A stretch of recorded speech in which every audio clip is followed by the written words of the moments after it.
You're listening to the Worship Together podcast, where we have honest conversations about the songs we sing and the way we lead. It's ridiculous to me that God accepts praise from us. The song is a bit of a reminder to us all of just who Jesus is. I'm your host, Jimi Williams. This week I sat down with worship leader, singer-songwriter, and pastor Tim Hughes.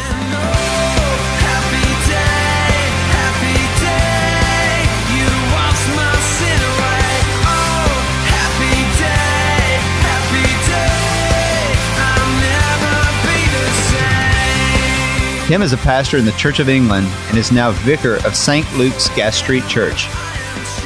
The world really came to know him in 2001 with the release of the Dove Award-winning song, Here I Am to Worship. And he's written a bunch of other great songs since then. Today, Tim leads Worship Central, an international worship training and resource center. After having the chance to sit with Tim, I was reminded of his wisdom and his heart for raising up the next generation of leaders. I think you're going to love hearing from him, so stay tuned for that. But before we get there, let's go to Team Talk. Imagine worship anthem. Yeah, right. Well, today on Team Talk, I'm joined by David Gutekunst. Hello. And first time appearing, Michael Fogarty. Michael Fogarty. Hello. We actually gave Michael a mic this week.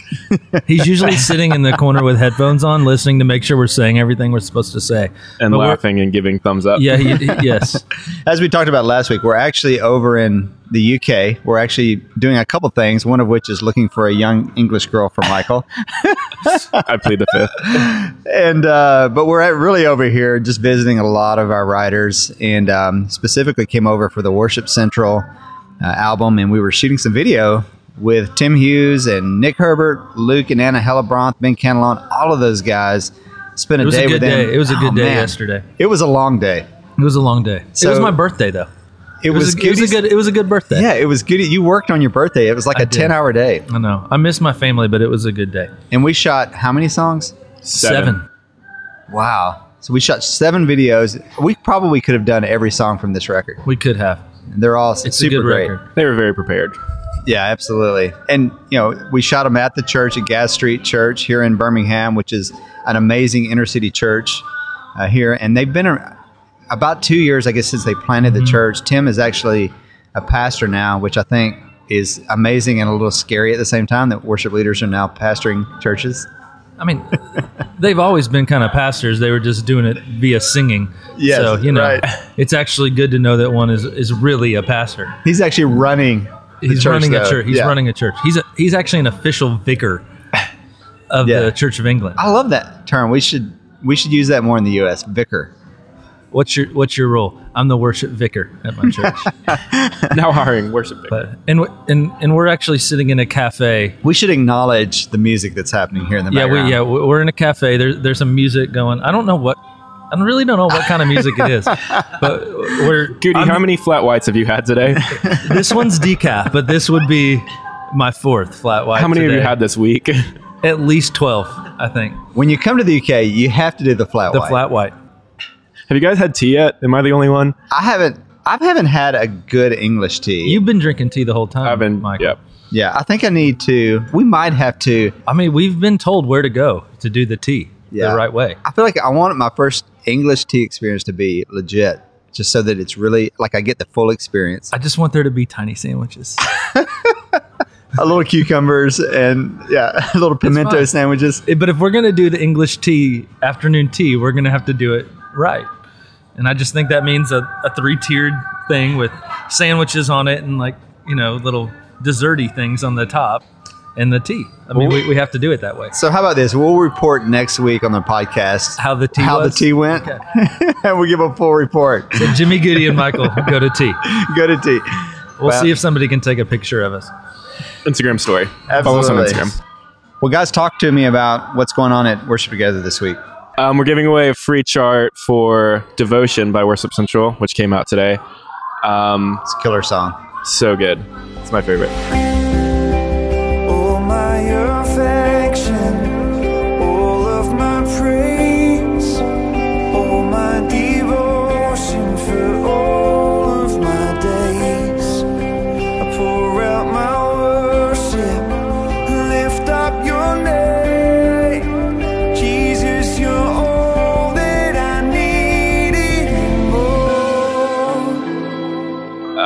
We put up Wonder by Hillsong United, New Song Cafe. Yeah, which surpassed 1 million views today. That's which is amazing. crazy. Unreal. So this is so far. This is the only fastest tracking video that we've ever. It was put a up. week from today. Or a That week from, is unbelievable. It's only the third video to ever go over 1 million. yeah. And it did it in 7 days. Oh my gosh! If you have so sick, I see the world in light. I see the world in wonder. I see the world in life. Blessed in living color. I see the world your way. And I'm walking in the light. Have you ever seen the wonder in the earth's second light? I mean, it's an amazing song. I think there was such a demand for Hillsong United that as soon as we put it up, I mean, people started sharing it left and right. So it's amazing. We also had Praise the Lord. Praise the Lord. From Worship Central that went up. Another amazing song. And so you'll actually be seeing a lot of these songs roll out over the next It 2-3 actually months. goes up on Tuesday. So between now and Tuesday, when this podcast goes out, So when you're Michael listening has to to this- actually edit the video and mix it. We got to get it mixed down. And right now, we have yet to find somebody to actually do that for us. If you can mix audio, please send us an email. we got to figure out how to get that mixed over Memorial Day weekend from the other side of the Atlantic Ocean. Absolutely. Well, that's Team Talk this week. Next up on the radar.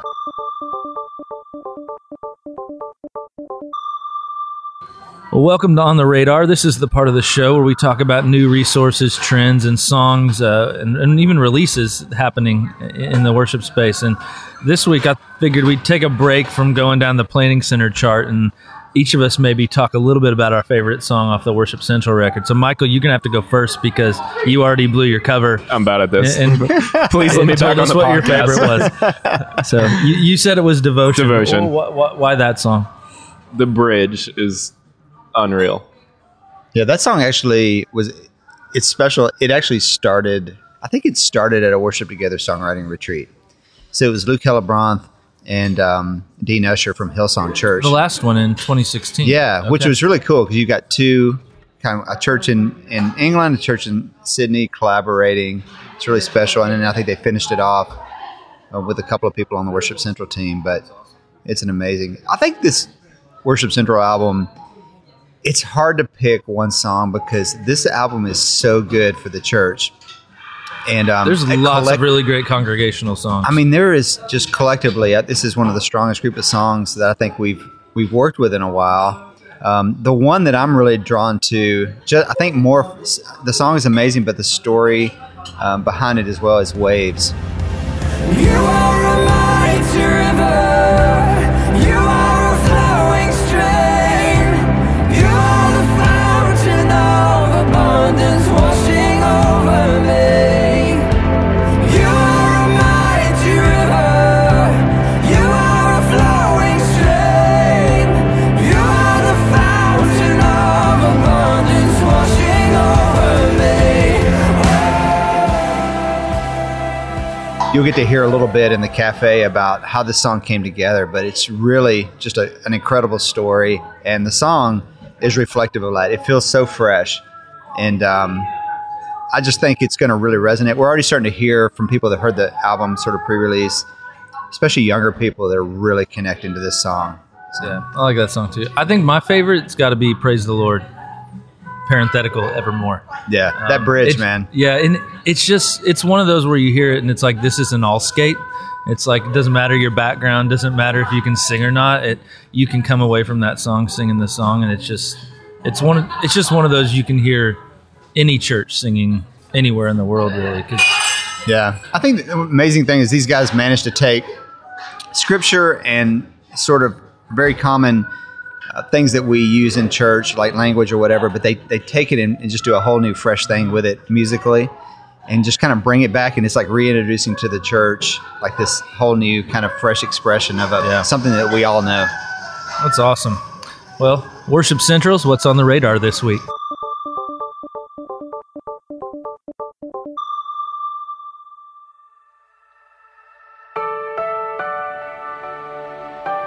Worship leader, teacher, and ordained minister Tim Hughes has been one of the most important voices in worship over the last 2 decades. Hear our cry, O King of heaven, Jesus, hope to every heart.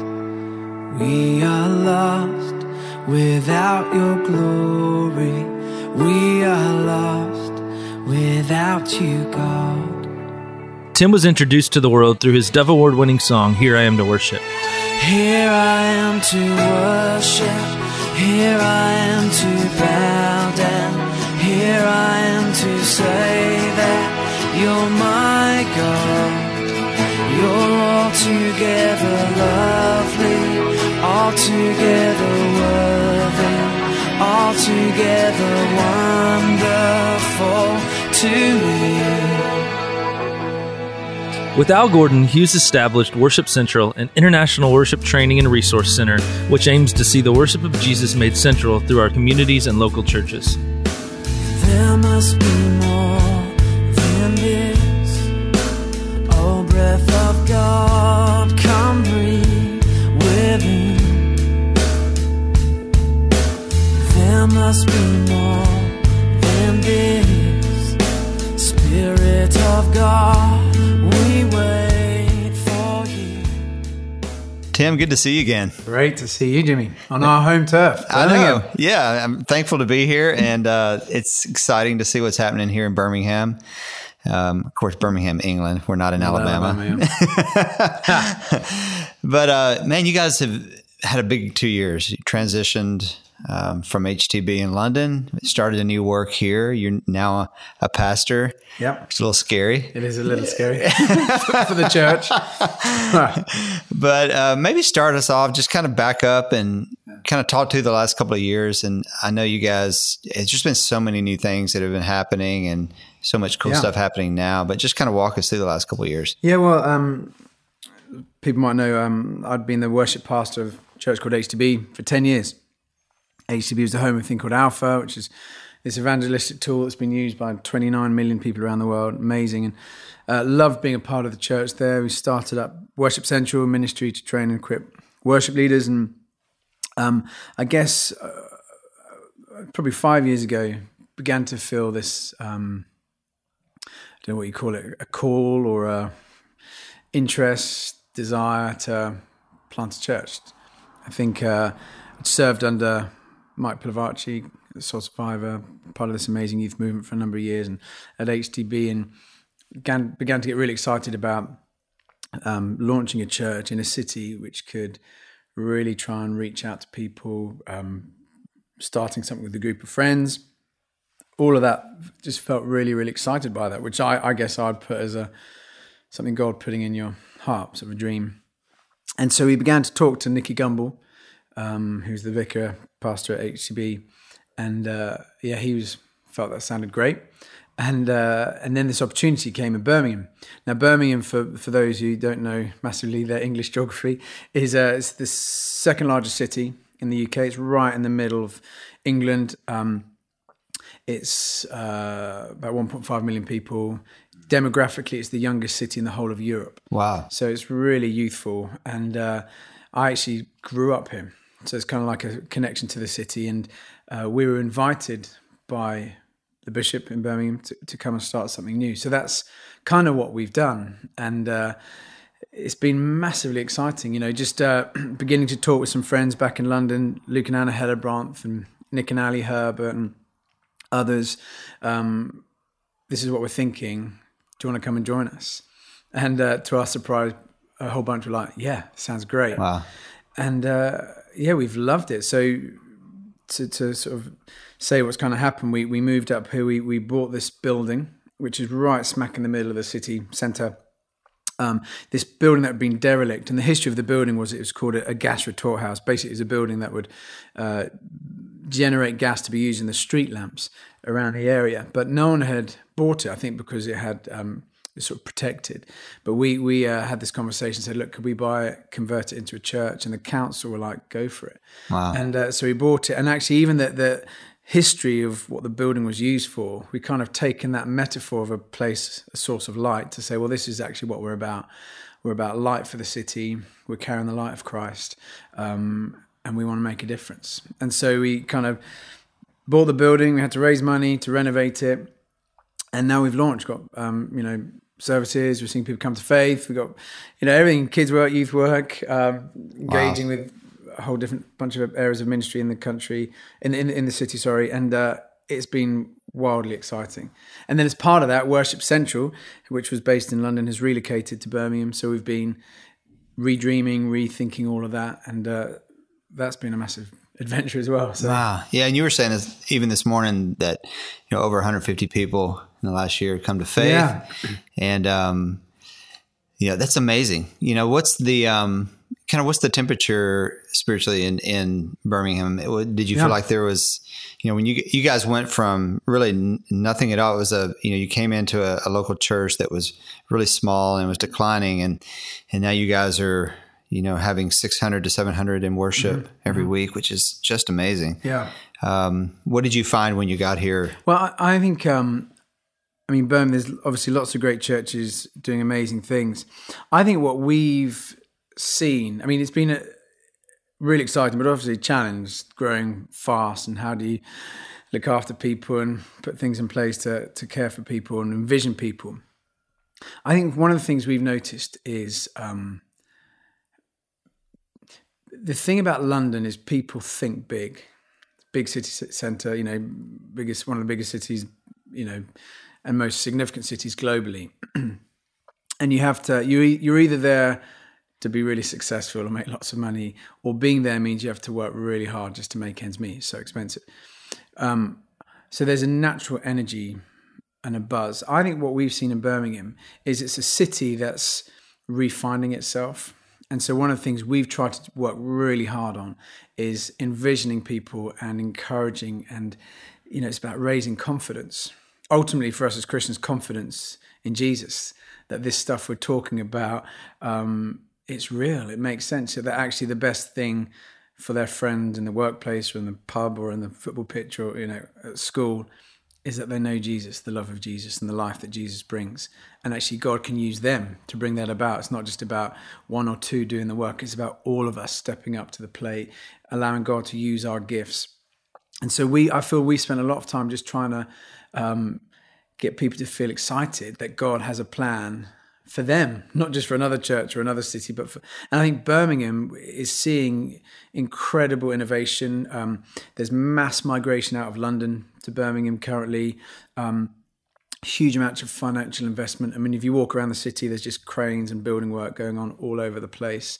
There's a real boom in some of the, food industries and banking and all of these things. And I think, the kingdom of God isn't just church, is it? It's everything. And I think these signs of innovation and life, I believe it's a sign that God's doing something really special in this city. And for us, we want the church to be right at the heart of it, not periphery to it and add on extra, but right at the heart, leading innovation, encouraging change, and being good news. Wow. Talk about a little bit of the transition from, you were worship pastor at HTB and lots of different responsibilities there. Yeah. How has that transition been to actually starting pastoring a church, the differences and maybe the challenges of that transition? Yeah, I think in some areas it's a similar, it's just a step on. I think one of the things a senior pastor does is actually does lead worship on a Sunday in the way they preach, in the way they open up times for prayer, and the way they envision people. And the music's a massively important part of that. So that bit has felt fairly similar and felt quite confident and enjoyed that. I think the areas I've had to grow and learn, and leading with my wife Rachel, is when you're suddenly, everyone is looking to you. And, you've got a team of people who are, someone's passionate about kids' work, someone's passionate about the homeless, someone's passionate about prayer ministry, someone's passionate about worship and music, someone's passionate about, building projects. And you just can't do it all. You can't 100% on everything, because you just don't get anything done. You've got to prioritize. You've got to make the calls on this is who we are, this is what we're backing, this is what we're investing our time and our money in. And so in doing that, you're always slightly going to disappoint or frustrate people. And so I found that's been a big journey of, and that's really hard when some of them are your friends and you're saying, actually, I see it differently. And I know that's hard for you, but this is where we're going. I mean, I've learned so much about, if we really want to make a difference, if we really want to allow God to use all that we have, then we have to be really good at saying no. And actually the great things will happen by really, this is it. This is what we need to throw our energy to now. And that can feel really hard, letting people down, particularly, a musician, perhaps naturally there's a sensitivity there. And that, I hate the thought of people being upset or feeling, that door's closed for them or for that area. But you have to, for the greater good, as it were. And so there's lots I've learned around being honest, clear in where I think we're going, and just being much more focused. So that's been a big, big step up. The other area of massive change has just been in this whole area of faith. Really, you have to portray a glorious future in terms of what it could be like. And so this is where I think there's a lot of creativity that comes of, let's imagine your workplace. What could it look like? Well, let's imagine this city. If we really gave ourselves to love Jesus and love the poor, what would our city look like? You're trying to paint a picture of what God's kingdom coming not only looks like, but could look like. And you need so much faith for that. So one of the areas we've had to have a huge amount of faith for is around finances. We moved here. The first thing we needed to do was find £1.2 million to right off the bat. To renovate the building. And we didn't even have a congregation. Right. And I've never fundraised before. I once did a sponsored fast for Oxfam, 24 hours, and sort of raised £33 and 27p. But that doesn't go far into, I was like, there's only so many cupcakes or, fun runs I could do to raise money. And I remember I'd get really anxious about that. God, how's this going to work? And yet the money has just poured in. I remember one moment I was in the kitchen talking to my wife saying, we just can't do this. It's too big. It's going to fail. I was being, really miserable and downcast. As I'm speaking, someone phones me up and says, Tim, we really believe in this project. I'm sending you a check for £25,000. For me, more than the money, it was the timing. God saying, I'm in this. And so I feel really confident now that if God's into something, he'll pay the bills. Wow. And so those are the lessons you only learn by being those sleepless nights of, and that's, I guess, great leaders, and this any form of leadership, worship, pastoring, whatever, you need to keep yourself on that line of, this is so big that if God doesn't come through, we're in trouble. Yeah. If you can pull off everything in your own strength or with the skills of your team, you'll never really move beyond. I don't think you'll ever really lean into what God can do. Wow. Become very man-centered. Yeah, and you guys had to sort of put a foot in the water and step out there before any of that could happen. Yeah. It's like a step, and then the provision comes, and a step of faith, and the provision comes. And well, I always think of Joshua carrying the ark and the River Jordan, and he has to. The water doesn't back up until he's taken that first step. And actually, probably you have the first step. Probably the hardest step is the second step, where you're well and truly in. You're away from the bank. There's no kind of sort of looking after or protecting yourself.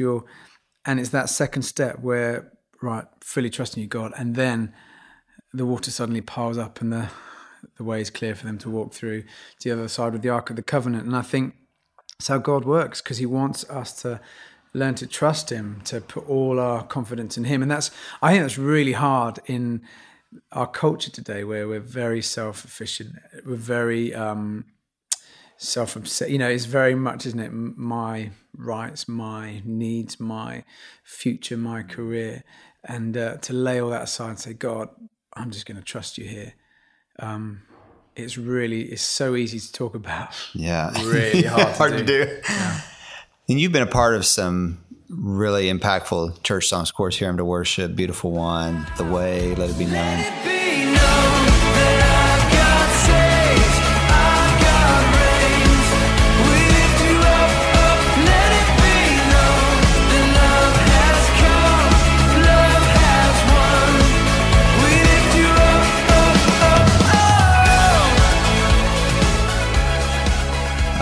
Now that you're a pastor and your scope of what you're overseeing is broader, does it change how you write, or maybe the content of things that you write? Well, I think I'm still in that zone of trying to figure out what it looks like. I mean, the great thing is coming into pastoring a church, and for me, recognizing that creative and musical expression of who I am and my relationship with God is actually a part of me. And so, the idea is that I can then shape how I lead, who I am, how my diary looks around that. And I think that's what I'm trying to do, recognizing that actually if I wasn't to allow space for that, an important part of me would be sort of left to shrivel up, as it were. And actually, I think I will lead better in every other area of leadership by having space for that creative output. Now, I'd say the last 18 months, because we're in a particular phase of setup, it's been, and learning so much, fast about HR laws and budgets and fun stuff. Yeah, all that stuff, which is a season of really learning. It's looked a bit different, but no, we've still created space, and we've just got this Worship Central record, and I've loved having time to write. And actually, the church thing has really helped, again, inspire some of the songs. So one of the songs called Lights, is taking this whole vision for the whole church as light for the city. And so the song was kind of a bit of a dance, kind of celebration song, was the song we wrote to try and communicate something of that vision. When we launched the church, when we opened the buildings up for the first time, we sang that song. And so for the church, it's a really special song for us. And actually to have it on the album in years to come, that's going to be, whatever happens with that song, really special for us to think that was such an important document of our journey as a church. And I think more and more songs are going to begin to come like that. And actually, that I think historically, when you write like that, you find out actually they're the songs that naturally connect with others. Almost, it can become forensic, can't it? When you think, right, we're going to really try and write a dance song, and we need one for all the big festivals, and you work really hard and you get something. But actually, the great songs, you often find there's a bit of a story or a real emotional connection with it. So as a pastor, I really want to keep creating space. And that's where the team things become massively important, having all these guys here together. And that's why we moved up together, so that the collective and the collaboration becomes a massive part of that. So you're always dipping in, and we're on the same journey together. So that, and what I love is everyone will be inspired in different ways or try and articulate it in different ways, but it's kind of the journeys there together. Yeah. And you had talked a little bit about just how you're leading worship now has changed a little bit as a senior pastor. Talk about that a little bit. I know that oftentimes when you maybe you're in forums with worship leaders and you're talking through what's the biggest challenge you have in church or the struggle, and there's always a lot of people that have this. There's like a disconnect between maybe the people leading the music and the senior pastor of the church. But talk about how you shifted your leadership, away from music, and talk a little bit more about that. Like you said, creating environments for prayer and for ministry and that sort of thing. Well, again, that was one of the reasons I think we felt excited about starting a church. Massively the need is to reach the lost. But then there's another area where I think we felt, as a church leader, we have an opportunity to create a culture and create space where we can champion sung worship and leaders of worship and musicians and creativity. And that's what we're wanting to do. I think of arguably one of the most significant voices in worship, particularly in the UK, and you could argue because of what's come out of it globally, is this man who's overweight, sub-musical, terrible dress sense, great friend of mine called Mike Pilavachi. You hope he's listening to this, right? I hope he is listening to this, yes. And if not, please send it to him. No, but he can't sing for toffee. His taste in music is awful. Meatloaf, Bat Out of Hell. But he was passionate about worship. And when Matt Redman was 13 years old, got alongside him and encouraged him and championed him. When I was 11 years old, got alongside me believed in me. So, you know, Matt Redman wouldn't be leading worship, would not be writing songs were it not for Mike. Neither would I, neither would Ben Cantillon. You know, there's a long list of names of people who and the way he did that was creating space in his church for us to lead, for us to grow, to teach on worship, to mentor and disciple us. Again, I'd argue what you see at Hillsong and Bethel, the pastors there, Brian and Houston and Bill Johnson, have really cultivated. They've created space for, and I think that's what we feel we've got an opportunity to do. Like one of the things I love, we have these evenings called Kingdom Come, and we had this, they're really free, and we sort of start them off. There's probably 200-300 people come, and we have the musicians, and we say, right, the musicians, we're just going to wait. We're not going to sit there. One rule is we can't sing a song that's already been written. And we're just going to wait. Then if someone feels inspired, they might start playing a melody or a piece or sing a line of a song. And we'll just see what happens. And each time we've done them, it's been incredible, these new songs coming up. But there was a moment, we just had one a couple of weeks back, and this person was just playing this thing on a piano, and then this girl comes up to Nick Herbert was hosting the evening, and she said, I think I've got a song. And he's like, go for it. She starts singing out this beautiful line, beautiful prayer, and the room just, you know, when you sing a line and just the whole room just responds, it's just like, yes, this is what we want to say, this is what we want to sing. And for about 10 minutes we just sang this line out again, and it was kind of a prayer as well. It was absolutely stunning. And then at the end of that, there's kind of a bit of space, and Nick got up to this girl and said, you know, her name is Georgie. Georgie, how old are you? She's like 13. And there's this audible gasp, like, and what I loved is 13-year-old girl feeling that God could give her a song, confident enough to have a go, and actually bring something that was such a blessing to the wider community. And you just think, if these guys, like Nick Herbert's daughter is 11, she's now singing BVs in the worship team. You know, this just becomes so much part of who they are, what church is.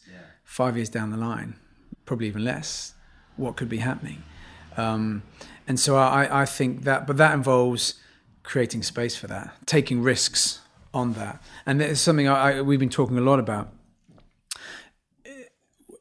Are we seeing loads of younger people, maybe this is more UK, really coming through? And I think as worship's become, and as churches have become more and more professional, maybe, slick, it becomes much more of a risk to, you know, what if they sing out of tune, or what if they don't read the room, and what if they mess it up? We couldn't have that. This is our big Sunday. And we just don't create space for young leaders. And I think, you know, everyone who's leading now, you'll look back to a moment where someone took a risk on you and you probably got it horribly wrong. And, you know, because to be a good worship leader, you have to be a bad worship leader. To be a good preacher, you have to be a bad preacher, because it's a journey. And if we can't create spaces in our churches for the young, bad worship leader to start out, it will cut, you know, this kind of trend and blossom and booming of creativity and worship. It will change, because you always need to make space for people coming through. Wow, that's so good. Kind of on that line, what's your favorite story of crash and burn during worship? Well, the weirdest one that happened to me was is actually one of the first times I was leading worship at this church, HTB in London. So I was new to the job, on best behaviour. And it's a Sunday morning, middle of October. And in the UK in October, actually most of the time in the UK, it's grey, wet and cold. So it's Sunday morning, 9:30, I'm leading worship, and this guy starts walking down. There's an aisle, and he walks straight down to the front. And I notice he's wearing a white shirt. He's got chino trousers and a white towel around his waist, but no socks or shoes. I'm thinking, that's strange, you know, that's a weird outfit to be wearing. And then he's right at the front, singing away, and he just unbuttons his shirt. And within moments, he's completely topless. Massive, big, hairy guy, worshipping away. And I'm like, this is strange, you know. People usually keep their clothes on when I lead worship. And none of the leadership team are looking, and everyone either had their eyes closed or they're looking at the screen. They don't notice this big, hairy man now topless. And then he starts unbuckling his belt, and he starts trying to pull his trousers down. And so at this point, I'm like, I don't want to have to see what I think I'm about to see. So I run to the side, I'm screaming at the leaders, you know, there's a man getting naked, help. So they all see, they rush over, and, you know, this church, known for being incredibly polite and charming. You know, I could see these leaders, come out the back, we have a cup of tea and talk about worship and nakedness.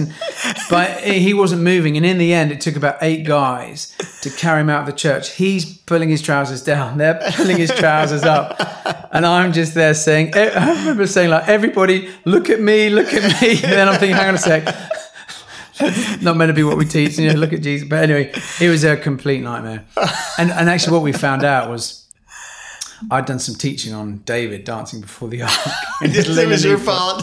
And he felt that was what he was doing. So didn't get asked to speak in worship for quite a while after that. That's amazing.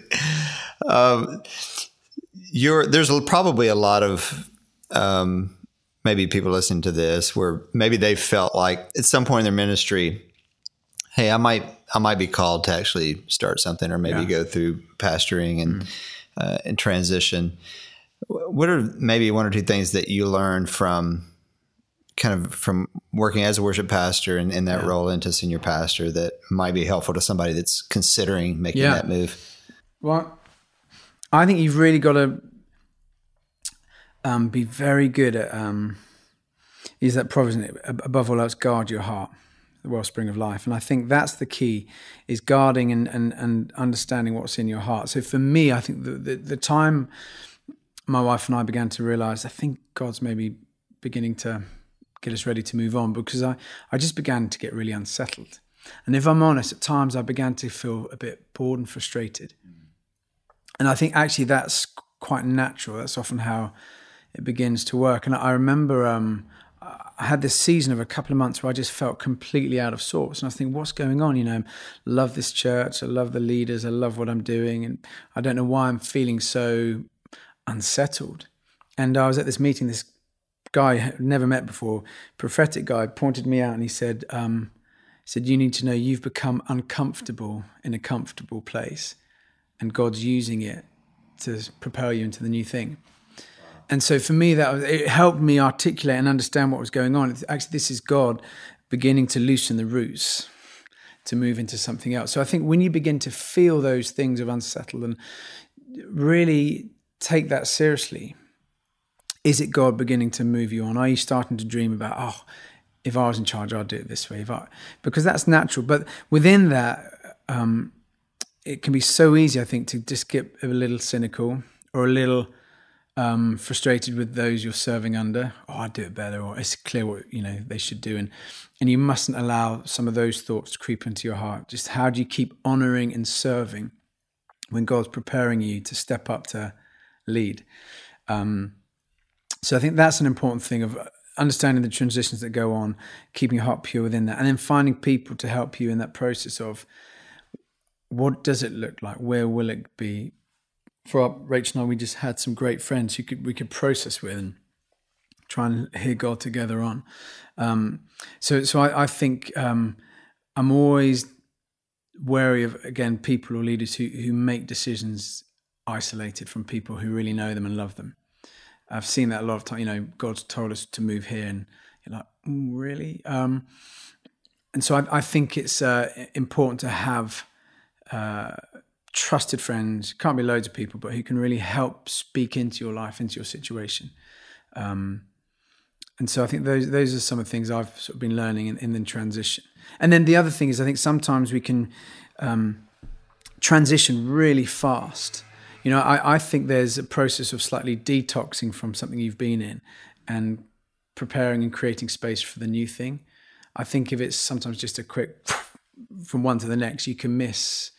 And so for us, when we moved from HTB, which had been 10 years of huge amount of energy, work, investment, joy, to have a few months where we could just slightly celebrate that, recalibrate, and also prepare ourselves and say, God, speak to us. What does it look like for us to serve and minister here? We could have just kicked off straight off the bat in Birmingham and just tried to import everything from London to here, and it'd have been great, but I think we'd have missed those things where God says, actually, this is some of the things that I think are key to you, and these are the areas I want you to invest in, and this is what actually you're passionate about and you need to create space for. So that those don't be afraid to slow things down.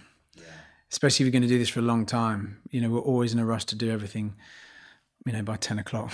Yeah. And actually God, you see it, God works so much slower than we'd love him to work, but he knows best. Wow. That's a good word. Tim, thanks for taking the time with us. Thank you. It's exciting to see what's happening in your church here in Birmingham, and we wish you all the best. Thank you. Well, that's our show this week. Thanks again to Tim Hughes for joining us. You can find lyrics, charts, and videos and thousands of songs, including the ones you heard today, at worshiptogether.com, where you can also subscribe to this podcast. Be sure to check out our past episodes, which include conversations with Kim Walker-Smith, Chris McCarney, Aaron Keyes, and Hillsong United's Joel Houston. All of these were amazing conversations that you'll want to go back and listen to. If you like the podcast, we'd love it if you would leave us a rating and review on iTunes. The Worship Together podcast is me and a bunch of other people that do it way better than me. David Gutekunst, Michael Fogarty, Jessica Sweet. Thank you guys for making the show. The show is written, produced, and mixed by Michael Romero and Josh Babiar from From&Function. And you can find more about them at formandfunctionmedia.com. Next week, I'm sitting down with Taya Smith, the voice behind United's 2013 song Oceans. She's an amazing young lady. You won't want to miss that. And thanks for tuning in. As always, I hope your church services are great, filled with the power of God this weekend. We'll see you next Tuesday.